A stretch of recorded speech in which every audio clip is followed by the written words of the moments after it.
Perception and power are interconnected. That is why world में हम एक फाइट देखते हैं नैरेटिव्स की, to build perception in your favour which will bring nations in your favour. कई बार जो कमेंट्स होते हैं वो जेन्युइन आपके कमिटमेंट को रिफ्लेक्ट भी कर सकते हैं, और कई बार it is for this fight of narratives. अभी आपने देखा यहाँ पर ईरान के supreme leader mister Ayatollah Ali Khamenei, हम इस वीडियो में बात करने वाले हैं कि अयतुल्ला कहते किसको हैं. इंडिया ईरान के बीच में जो अभी हम एक डिफरेंस देख रहे हैं, तो उसके और क्या क्या रीजंस हो सकते हैं, क्योंकि रीजंस सुपरफिशियल नहीं है, उसके अंदर कुछ लेयर्स होती हैं. फिर उसके बाद वीडियो के नेक्स्ट पार्ट में जानेंगे कि ईरान इंडिया के लिए क्यों ज़रूरी है और इंडिया ईरान के लिए क्यों ज़रूरी है. तो क्या कुछ कमेंट्स इंडिया और ईरान की दूरियों को दर्शाते हैं, या कहीं ऐसे रीजंस भी हैं जिसकी वजह से इंडिया और ईरान एक दूसरे के लिए ज़रूरी हैं. ज़रा कमेंट देख लेते हैं. The enemies of Islam has always tried to make us indifferent, and he is talking about identity of an Islamic ummah. यानी कि पूरी दुनिया के जो इस्लाम के फॉलोअर्स हैं वो एक कम्युनिटी हैं. देखिए, politics has lot to do with identity, and you need not to think that identity of religion and politics are separate, because they are interrelated. यानी कि आपके धार्मिक पहचान और राजनीति का अटूट संबंध है. इसको केवल एक देश की टेरिटरी के अंदर मत समझिएगा. इंटरनेशनल लेवल पर अगर आपको कई देशों को साथ लाना है, तो उस धर्म के फॉलोअर अगर कई देशों में हैं, वो आपको सपोर्ट करेंगे, तो अपनी डोमेस्टिक गवर्नमेंट की पॉलिसीज़ को भी प्रेशराइज कर सकते हैं. कई कम्युनिटीज़ डेवलप हो सकती हैं, ऑर्गेनाइजेशंस डेवलप हो सकती हैं जो आपके कॉज को सपोर्ट करें. ये 16 सितंबर 5:16 PM का कमेंट आता है. उसी दिन सेम डे फिर इंडिया के जो ऑफिशियल स्पोक्स पर्सन है मिनिस्ट्री ऑफ एक्सटर्नल अफेयर्स, उनका ये ऑफिशियल स्टेटमेंट आ जाता है same day 9:52 PM. It was a quick response. सीधे शब्दों में बताया जाता है ईरान को कि भाई अपनी मिस इन्फॉर्मेशन अपने साथ रखें. अनएक्सेप्टेबल है ये, क्योंकि आप जो बातें फैला रहे हैं ये क्या है, नैरेटिव है. देखिए, हमें इस बात को समझना होगा कि भारत दुनिया की सबसे बड़ी डेमोक्रेसी है, राइट. और हमारी डेमोक्रेसी को किसी दूसरे की सलाह की ज़रूरत नहीं है, क्योंकि we can accommodate ourself if fringe elements of our society on the basis of religion divide और सप्रेस एनी कम्युनिटी. सीधी बात, राइट. यानी कि भारत में जब भी कुछ लोग अगर कुछ ऐसा कमेंट करते हैं जो दूसरों की भावनाओं को भड़काता है, तो उसका मतलब ये नहीं है कि पूरा भारत ऐसा है या पूरे भारत में ऐसा चल रहा है, राइट. तो नैरेटिव्स की लड़ाई में दूसरों को मौका मिल जाता है इसका इस्तेमाल करने को, और ये पहली बार नहीं हुआ है, ठीक है. इस रेस्पॉन्स के अलावा बता दूं, दिल्ली राइट्स के दौरान भी एक ऐसा ही कमेंट आया था. कहा गया था मैसेकर हो रहा है यहाँ पर.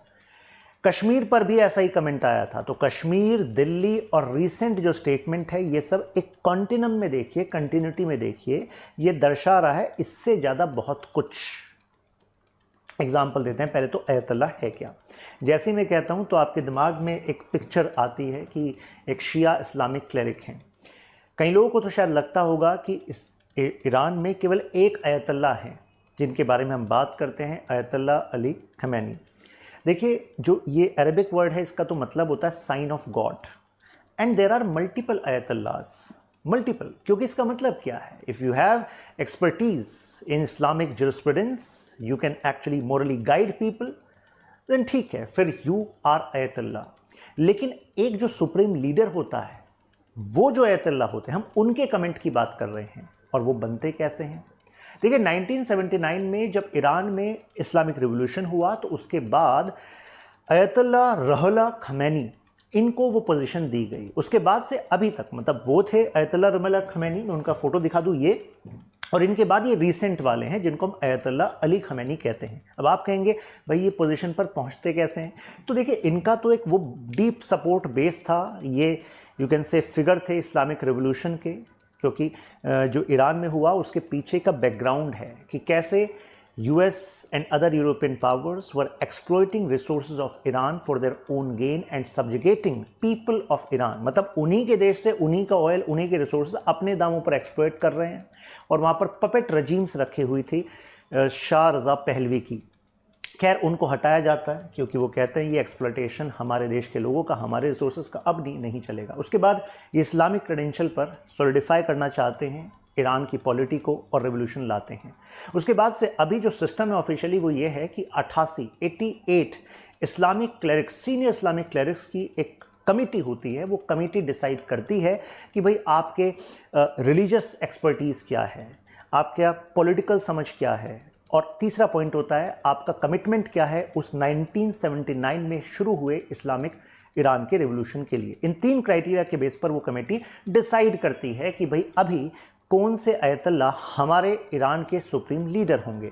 देखिए, शिया कम्युनिटी तो दुनिया में आपको कहीं जगह पर मिल जाएगी, लेकिन अयतुल्ला शब्द स्पेसिफिकली जो शिया इस्लामिक क्लेरिक हैं ईरान में उनके लिए यूज़ होता है, शिया इस्लामिक क्लेरिक। आई होप ये आपको क्लैरिटी मिल गई होगी। यहाँ पर मतलब ये सिंबल ये रिप्रेजेंट करता है कि जो इस्लामिक ईरान स्टेट है वो under the guidance of Ayatollah ही चलेगा, राइट। इसके लिए एक टर्म है, वो टर्म है विलायत अल फ़क़ी।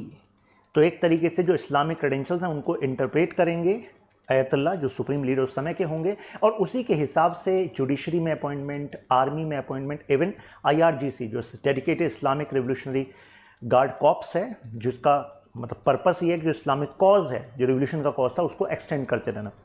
इन अपॉइंटमेंट्स में क्रूशल रोल उनका होता है। प्लस कौन देश के चुनाव में कैंडिडेट बनेगा टॉप पोजीशन के लिए, प्रेसिडेंट के लिए, उसमें भी अयतुल्ला का दखल होता है। तो पोजीशन तो काफ़ी इंपॉर्टेंट है कि नहीं। अब ईरान की स्टेटमेंट के पीछे क्या कारण है, तो कहा जा रहा है कि इसमें उनका खुद का एक लीडरशिप और एक लेजिटिमेसी, मतलब ये दोनों एंगल हैं। यानी कि ईरान अपने आप को चाहता है मुस्लिम वर्ल्ड का लीडर प्रोजेक्ट करना। हम सबको पता है ये पोजीशन पर होल्ड इन जनरल सऊदी का माना जाता है, जिसका कारण सऊदी में इस्लामिक धर्म की 2 सबसे जो पायस लोकेशंस हैं वो हैं मक्का एंड मदीना। लेकिन ईरान का कहना है कि भाई सऊदी में ये 2 मोस्ट इम्पोर्टेंट मतलब जो साइट्स हैं उनका होना ये इस बात का परिचायक नहीं है कि सऊदी मुस्लिम वर्ल्ड का लीडर बन जाए। मुस्लिम वर्ल्ड का लीडर तो वो बनेगा जो कमिटमेंट रखेगा मुस्लिम कॉज के लिए, उनके प्रोटेक्शन के लिए, उनके प्रॉस्पेरिटी के लिए वर्ल्ड ओवर। तो ईरान इसको प्रोजेक्ट कर रहा है। लेकिन इस रेस में आप ये मत समझिएगा कि केवल 2 ही दावेदार हैं, तीसरा दावेदार भी है, वो टर्की है, राइट। अभी हम एक दावेदार की बात कर रहे हैं। तो अब आपको समझ में आ रहा होगा, कनेक्शन बन रहा होगा कि अगर ईरान को अपने आप को लीडर प्रोजेक्ट करना है तो जगह जगह पर, क्योंकि जो एक कमेंट था, इस कमेंट में अगर हैशटैग आपने देखे होंगे तो उसमें म्यांमार का भी जिक्र है। मैं आपको दोबारा दिखा दूं, जिसने नहीं देखा ये देखिएगा, म्यांमार, गाजा, इंडिया। मुद्दा ये है कि आप इंडिया को गाजा और म्यांमार में जो सिविल वॉर जैसे इशू चल रहे हैं उससे कंपेयर कर रहे हैं। और अगर आप इतनी बड़ी पोजीशन पे हैं कि आप जो लिखते हैं कितने, मतलब दुनिया के कितने सारे मुस्लिम्स उससे इन्फ्लुएंस होते हैं, तो मतलब ये बड़ी खतरनाक बात है इंडिया के लिए। यू शुड से कि ये नैरेटिव्स की लड़ाई में this is going against India, right. इसी वजह से रेस्पॉन्स टाइमली ज़रूरी था। अब इसके पीछे का समीकरण देखिएगा। इंडिया में करीब 15% जो पॉपुलेशन है, मतलब अगर टोटल शिया पॉपुलेशन की बात करें, टोटल मुस्लिम पॉपुलेशन की बात करें तो उसमें 15% शिया पॉपुलेशन है, और दुनिया की सबसे बड़ी Shia population, largest Shia community in the world, वो इंडिया में है। तो अब ईरान शिया कम्युनिटी का लीडर है और दुनिया की सबसे बड़ी जनसंख्या शियाज की इंडिया में है। तो भाई साहब, जो अपने आप को शिया ही नहीं वो पूरे मुस्लिम वर्ल्ड का लीडर मानता है, और शियाज का तो कमिटमेंट है ही टुवर्ड्स अयतुल्ला खमैनी, तो जाहिर सी बात है इंडिया के लिए कमेंट करना ये एक तरीके से यू कैन से नैरेटिव्स में या पॉलिटिकल इंसाइट्स में उनके फेवर की बात है कि नहीं है। तो ये पीपल इज़ वन पॉइंट।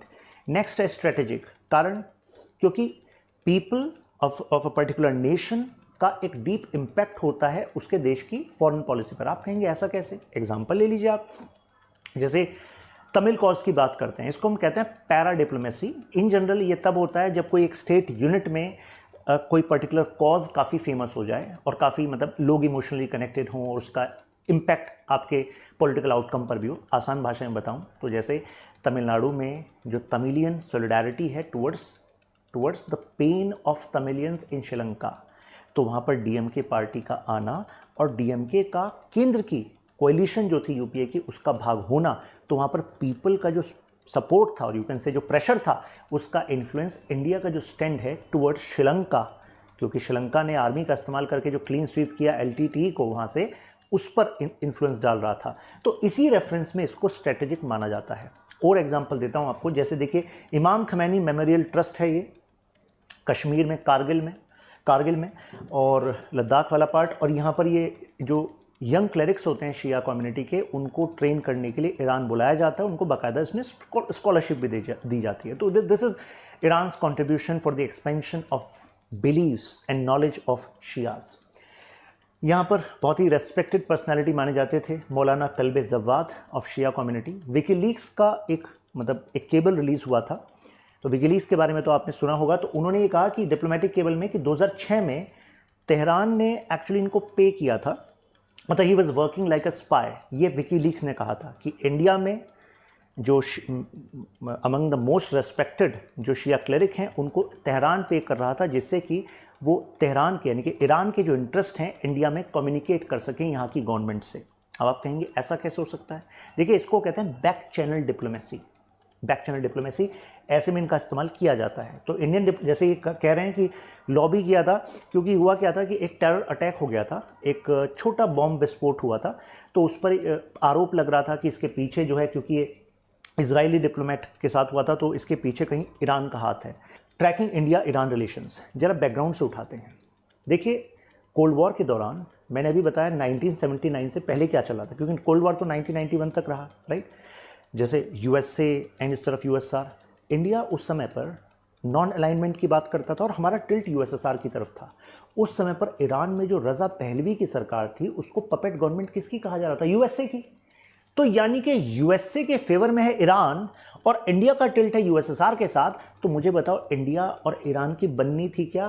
नहीं ना। तो वहाँ पर एक डिटैचमेंट है। अब उसके बाद होता है इस्लामिक रिवॉल्यूशन 1979 में, और हम हैं एक सेक्युलर कंट्री, यहाँ पर इस्लामिक रिवॉल्यूशन होता है। उस समय पर बेसिकली हमारा जो यू कैन से जो डायनेमिक्स थे रिलेशन के, they were not in favour of Iran at that point of time.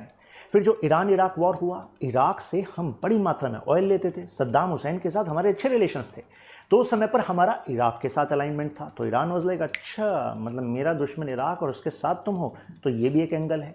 दूसरा, जो ईरान है इसके अच्छे रिलेशंस थे पाकिस्तान के साथ। अब भाई हमारे दुश्मन के साथ किसी के अच्छे रिलेशन होंगे तो जाहिर सी बात है उसका भी एक नेगेटिव इंपैक्ट रिलेशन पर पड़ेगा कि नहीं पड़ेगा, ये इंपैक्ट था। लेकिन उसके बाद सिचुएशन नॉर्मलाइज हुई। ईरान के साथ हमने ऑयल और इंफ्रास्ट्रक्चर, पोर्ट, इन सब में अपने रिलेशंस को एक्सपेंड करना स्टार्ट किया। उसके बाद जब ये महाशय जी यानी कि मिस्टर ट्रंप आए, तो ट्रंप ने कहा कि ईरान, तुम पर आरोप है कि तुम, भले ही तुमने साइन किया है नॉन प्रोलिफरेशन ट्रीटी कि तुम न्यूक्लियर वेपन्स नहीं बनाओगे, लेकिन तुम अंदर खाने न्यूक्लियर वेपन्स बना रहे हो, अपनी साइट्स को ओपन करो फॉर इंस्पेक्शन। ईरान ने कहा कुछ साइट्स को तो हम ओपन कर देते हैं, कुछ को नहीं करेंगे, अपनी नेशनल सिक्योरिटी का मामला है, कुछ हमारी भी तो सॉवरेनिटी है। इसके बाद ये एग्जिट कर जाते हैं उस फेमस JCPOA से, जो एक एग्रीमेंट था ईरान के साथ इन वेस्टर्न पार्ट्स का। तो वेस्टर्न पार्ट्स क्रूशली ईरान को इस्तेमाल करना चाहते थे कि ईरान कहीं जो उनके मेन पार्टनर्स हैं मिडिल ईस्ट में, जैसे कि सऊदी, तो यूएसए का एंकर रहा है सऊदी कि मिडिल ईस्ट में स्टेबिलिटी को मेंटेन रखने के लिए हम सऊदी पर रिलाई करेंगे, और जितने भी यहाँ पर क्राइसिस होंगे तो उस क्राइसिस में यही पिलर है जिसके थ्रू हम सब कुछ मैनेज करेंगे। अब ईरान अपने आप में एक डेवलप पिलर हो गया और इसके अच्छे रिलेशन नहीं है सऊदी के साथ, तो भाई साहब क्राइसिस हो जाएगी, और क्राइसिस हो गई तो भाई साहब फिर इंटरनेशनल ऑयल प्राइस मार्केट पे इंपैक्ट पड़ेगा, उससे यूएस पर भी इंपैक्ट पड़ेगा। तो ये चाहते थे कि इसको टेम कर रखो ईरान को, लेकिन फाइनली एग्जिट कर गए कि यार ईरान से चलेगा नहीं, ये ईरान हमें बहका रहा है। तो उसके बाद से इन्होंने सैंक्शन लगाया, और सैंक्शन के बाद फिर यूएसए का डायरेक्शन था कि इंडिया आप भी अपने ऑयल की जो इंपोर्ट है उसको कम कर दो। तो इंडिया में ने भी अपने ऑयल इंपोर्ट को कम करा, क्योंकि हम यूएसए के साथ अपना जो स्टेटस है रिलेशनशिप का उसको ग्लोबल स्ट्रेटेजिक पार्टनरशिप तक कर रहे थे, जिससे कि हमें स्ट्रेटेजिक एडवांटेज मिल सके against China, right. We need technology, we need investment, collaboration. तो इस वजह से कुछ अदर रीजंस भी बात करते हैं, क्योंकि केवल यही रीज़न नहीं था ऑयल की सप्लाई को कम करने का। एक और रीज़न बताता हूँ, दो रीज़न है वैसे तो। पहला रीज़न समझिए स्टेबिलिटी, यानी कि अगर ईरान के खिलाफ सैंक्शंस लग रहे हैं ग्लोबल लेवल पे, तो क्या हम रिलाय कर सकते हैं कि ईरान से ऑयल एंड गैस हमें कंटिन्यूसली मिलता रहेगा? नहीं। क्योंकि भाई अगर ईरान कन्फ्रंटेशन में जाता है तो हम कैसे डिपेंडेंट रह सकते हैं ऐसे रीजन पर जिसके रिश्ते लगातार खराब हो रहे हैं वर्ल्ड की मेजर पावर से। तो इस वजह से हमने एक तरीके से कह सकते हैं कि हमने इसके अलावा दूसरी जगह से ऑयल लेना बढ़ा दिया। तो इस वजह से भी हमने ऑयल की सप्लाई को ईरान से कम किया। दूसरी चीज़, ईरान खुद जो है रीनेगोशिएट कर रहा था डील को और बेटर अपॉर्चुनिटीज़ दे रहा था चाइना को। तो भाई चाइना को तुम बेटर डील दे रहे हो, हमें बेटर डील नहीं दे रहे, हमसे रीनेगोशिएट कर रहे हो, तो फिर तो भाई हमें भी तो दूसरा रास्ता देखना पड़ेगा ना। प्रेशर कर रहा था रीनेगोशिएशंस के लिए, कई सारे इन्वेस्टमेंट्स के लिए। और दूसरा IAEA जो ये इंटरनेशनल एटॉमिक एनर्जी एजेंसी है जिससे कहा जा रहा था कि भाई ओपन करो अपनी न्यूक्लियर फैसिलिटीज़ को, तो इंडिया का वोट भी वहाँ पर है। तो वो चाह रहा था कि इंडिया तुम ईरान के फेवर में वोट करो कि ईरान न्यूक्लियर वेपन नहीं बना रहा, तुम्हें विश्वास है, तुम सपोर्ट करते हो, और इसके बदले हम फिर तुम्हें बेटर ऑयल डील देंगे। हमने कहा यार ये क्या है, मतलब हमारे डिप्लोमेटिक इंस्टांसेस में भी आप इस लिंक का प्रेशर यूज़ कर रहे हो। तो आप सबको पता है, मतलब चाहे किसी भी तरह के रिलेशन की बात करो, डिपेंडेंस कहीं ना कहीं एक्सप्लॉयटेशन का एक रीज़न बन जाती है कि नहीं बन जाती है। तो इसी वजह से डिपेंडेंस को कम करना भी ज़रूरी है। तो इस वजह से इंडिया ने डिपेंडेंस को कम करा। और रीज़न देखिए, सऊदी के साथ हमारे रिलेशंस अच्छे थे और सऊदी और ईरान के रिलेशंस ख़राब, तो ईरान इस वजह से भी हमसे थोड़ी खलिश में रहता है, एंटेगनाइज रहता है, यार ये सऊदी के साथ अच्छे रिलेशन रख रहे हैं, अदर गल्फ नेशंस के साथ अच्छे रिलेशन रख रहे हैं, लेकिन हम क्यों ना रखें अच्छे रिलेशन।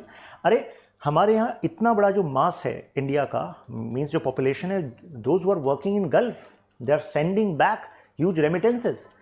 तो एक बड़ी सुन्नी पॉपुलेशन हमारे देश की, वो तो गल्फ में काम कर रही है। तो उन देशों के साथ अच्छे रिश्ते रखकर हमारे जो सिटीजन वहाँ पर काम कर रहे हैं उसके इंटरेस्ट को भी तो हमें मैनेज करना है कि नहीं करना है। तो ये तो स्ट्रेटेजिकली इंपॉर्टेंट नेशन है हमारे लिए, तो उनके साथ तो अच्छे रिलेशन रखने ही पड़ेंगे, है कि नहीं। इजराइल के साथ हमारे अच्छे रिलेशन भी पसंद नहीं आते ईरान को, लेकिन हमें कौन से पॉइंट्स हैं जिसकी वजह से हमें इजराइल के साथ रिलेशनशिप अच्छे रखने पड़ेंगे। For example defence, Israel gradually India का टॉप डिफेंस पार्टनर बना है। टेक्नोलॉजी एंड टूरिज्म, ऐसे ट्रिक दिमाग में रखना, DTT, क्योंकि आंसर में लिखने के लिए ये ऐसे काम आएगा मीन्स में। Technology and tourism. नाउ हुथीज, आप सबको पता है अभी हुथीज चर्चा में है, तो हुथीज पर हाथ किसका, ईरान का है। और हुथीज के इन अटैक से भाई हमारे कमर्शियल लाइनर्स को भी तो इम्पैक्ट हो रहा है।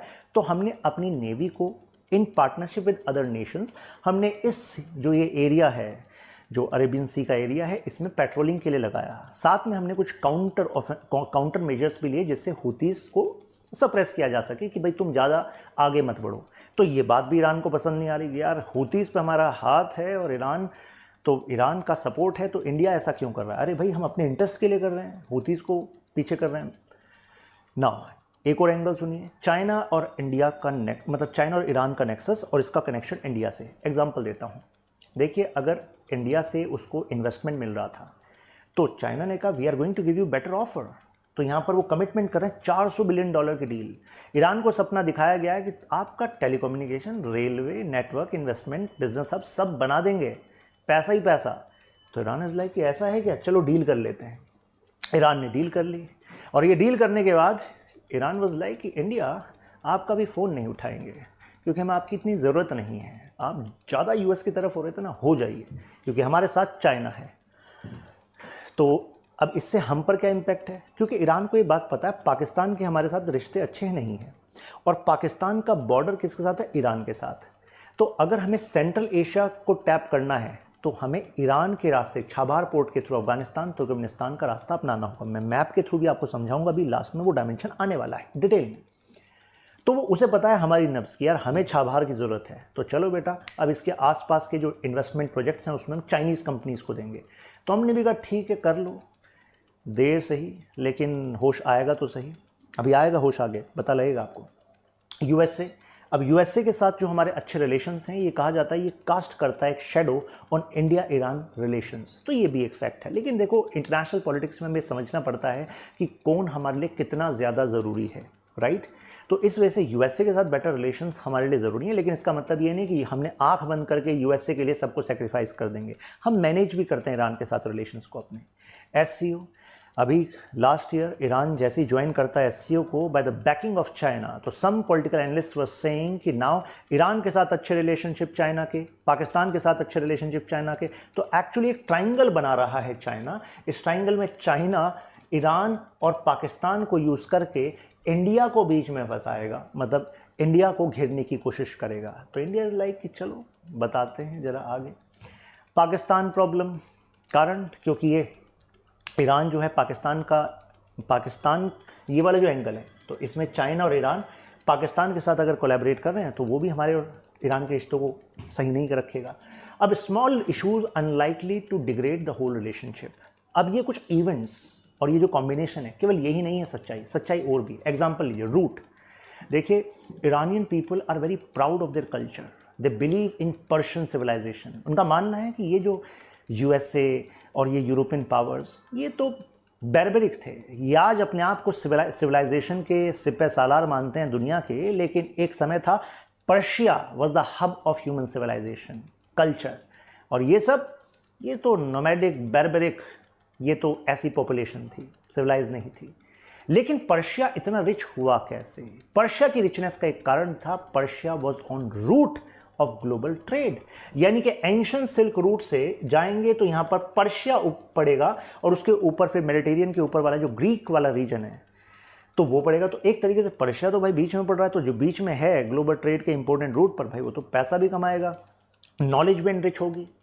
तो ईरान भी चाहता है कि वो दोबारा से एक क्रूशल रूट पर पड़ जाए, मतलब क्रूशल रूट पर आ जाए। मतलब जैसे इंडिया आईएनएसटीसी पर फोकस करना चाहता है, यानी कि हम ये international north south transport corridor चाहते हैं जो ईरान से होकर जाएगा। रशिया भी ऐसा चाहता है कि इसके थ्रू आप सेंट्रल एशिया को कनेक्ट करते हुए रशिया के सेंट पीटर्सबर्ग को कनेक्ट करो, जिससे कि यहाँ से ट्रेड फ्लोरिश हो सके, क्योंकि ट्रेड रूट से फिर बिजनेस बढ़ेगा। तो ईरान ये चाहता है। तो ये रूट एक रीज़न है जिसकी वजह से ईरान इंडिया को बैकस्लाइड नहीं कर सकता। ईरान को भी ज़रूरत है उसकी खुद की प्रोस्पेरिटी के लिए। इंडिया एक डोमिनेंट इकोनॉमी बनता जा रहा है, इतनी बड़ी पॉपुलेशन है, मार्केट है।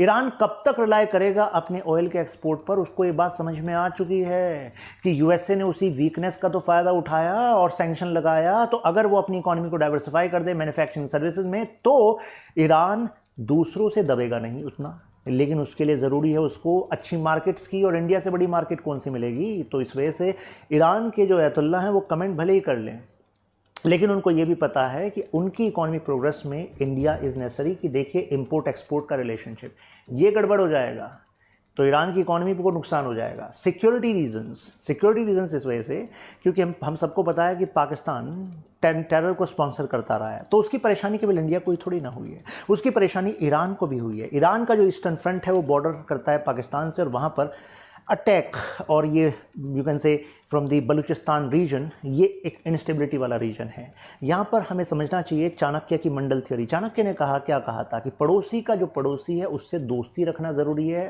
स्पेशली जो पड़ोसी जिससे रिश्ते अच्छे ना हों।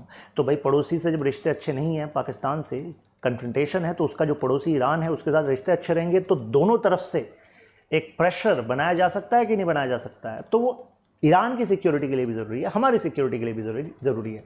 नेगोशिएशन, मीडिएशन, यानी कि ईरान को भी पता है कि अल्टीमेटली यूएसए हेजमॉन तो है, प्रेशराइज तो करता है, अभी भी हेजमनी है इंटरनेशनल इंस्टीट्यूशंस में भी, इंटरनेशनल इकोनॉमी में भी। तो ऐसे में अगर उसके साथ नेगोशिएट करना है तो उसके लिए चाहिए एक मीडिएटर। और अगर इंडिया के यूएसए के साथ अच्छे रिलेशंस हैं, और रहेंगे भी, क्योंकि यूएसए को हमारी ज़रूरत है टू काउंटर चाइना ना। चाइना बढ़ता जा रहा है तो हेजमनी किसकी रिप्लेस होगी? यूएसए की। तो यूएसए चाहता है इंडिया तुम स्ट्रांग बनो चाइना को बैलेंस करने के लिए। अगर हमारे लिए ये रिलेशन ज़रूरी है तो ईरान को भी तो पता है, तो ईरान इज़ लाइक यार तुम काम तो आओगे हमारे। चाइना को बैलेंस खुद ईरान भी करना चाहता है, क्योंकि ईरान को ये $400 बिलियन का जो सपना बताया ना, सब बदल जाएगा। तो ईरान को ये भी तो पता है कि हम्बनटोटा पोर्ट का क्या हुआ, श्रीलंका की इकोनॉमिक क्राइसिस का क्या हुआ, पाकिस्तान को भी ऐसा ही कुछ ग्वादार का सपना दिखाया गया था, उसका क्या हुआ, बांग्लादेश चित्तागोंग, उसका क्या हुआ। तो यानी कि सारे एग्जाम्पल ईरान को भी पता है कि वो चाइना पर रिलाय नहीं कर सकता है पूरी तरह। इस वजह से उसको अगर इन्वेस्टमेंट, इंफ्रास्ट्रक्चर डेवलपमेंट करना है तो उसको पार्टनर जो चाहिए, जो चाइना को बैलेंस करे फ्यूचर में, वो इंडिया है।